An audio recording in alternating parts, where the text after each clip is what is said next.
Britain में सत्ता बदली यानी सरकार बदली। ब्रिटेन अब भारत को किस तरह देखेगा, आइए जानते हैं। कंजर्वेटिव पार्टी के सत्ता से बाहर होने और लेबर पार्टी के सत्ता में आने का ब्रिटेन में रह रहे भारतीय मूल के लोगों पर क्या असर होगा और वहां सत्ता परिवर्तन का भारत के साथ रिश्ते पर भी क्या असर पड़ेगा, यह जानने से पहले हम ब्रिटेन के पार्टियों को समझ लेते हैं। ब्रिटेन में मुख्यतः 5 पार्टियों में से बड़ी 2 पार्टियां हैं। एक कंजर्वेटिव जिसमें ऋषि सुनक हैं। सुनक को सत्ता गंवानी पड़ी। उनकी कंजर्वेटिव पार्टी की 14 साल बाद करारी हार हुई है।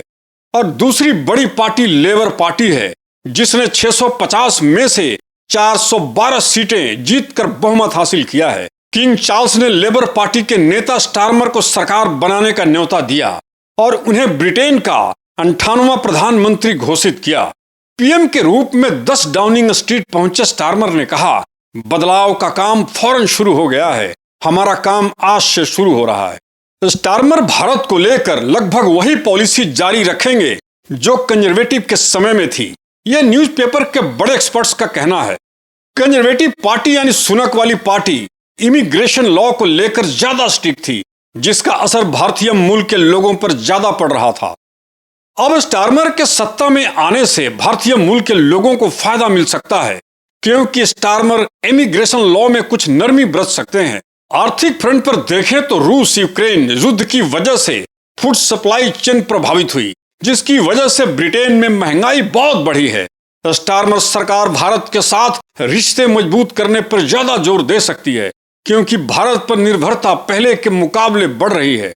ब्रिटेन यूरोपियन यूनियन से बाहर आ गया है, तो ऐसे में पुराने अलायंस जैसे कॉमनवेल्थ फोरम को मजबूत करने की दिशा में स्टार्मर सरकार बढ़ सकती है और इसमें भारत और भारतीयों को प्राथमिकता मिलेगी। आपको जानकर आश्चर्य होगा कि ब्रिटेन के इस चुनाव में 26 भारतीय मूल के एमपी चुने गए हैं।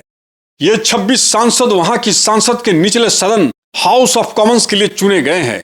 इस चुनाव परिणामों से पता चलता है कि लेबर पार्टी में सबसे अधिक संख्या में भारतीय प्रवासियों की है, जो इतनी संख्या में उम्मीदवार विजयी हुए हैं।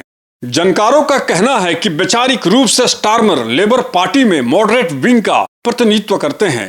जब से उन्होंने लेबर पार्टी में कमान संभाली है, तब से लेबर पार्टी को रेडिकल लेफ्ट पार्टी की मेज से बाहर लाने की कोशिश की है, क्योंकि यूरोप को लोग लेफ्ट विचारधारा की नहीं राइट माना जाता है। लेकिन जो जेरेमी कार्बिन के दौर में लेबर पार्टी की जो छवि थी वह लेफ्ट जैसी थी।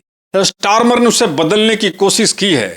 आप इसको ऐसे समझ सकते हैं कि कार्बिन का कश्मीर जैसे मामलों को लेकर जो पक्ष था वह स्टार्मर ने बदला है। स्टार्मर ने वैसे मुद्दे कभी नहीं उठाए जो भारतीय मूल के वोटर्स को नाराज कर सकते थे। लेबर पार्टी के रूल में ब्रिटेन के भारत से रिश्ते ज्यादा सुधरने की उम्मीद है ऋषि सुनक की अपेक्षा। कश्मीर यहाँ ही नहीं ब्रिटेन पर भी असर करता है।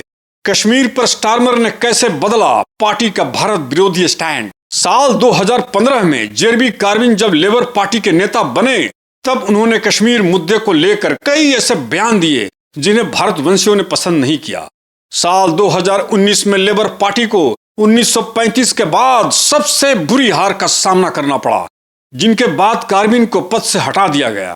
इसके बाद 2020 में कीर स्टार्मर लेबर पार्टी के नेता बने तो उन्हें हिंदू वोटरों की नाराजगी खत्म करने की कोशिश की और कश्मीर मुद्दे पर पार्टी का स्टैंड बदला। उन्होंने अनुच्छेद 370 को खत्म बताया। कश्मीर मुद्दे पर पार्टी के बदले स्टैंड का हिंदू संगठनों ने स्वागत किया। कंजर्वेटिव पार्टी को भारतीय संसद का मुद्दा ही हार का सबसे कारण है।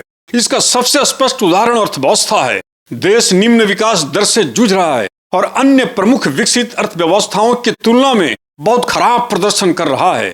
2023 में ब्रिटेन की अर्थव्यवस्था में सिर्फ 0.1% की बढ़ोतरी हुई और इस साल की शुरुआत में मंदी आ गई।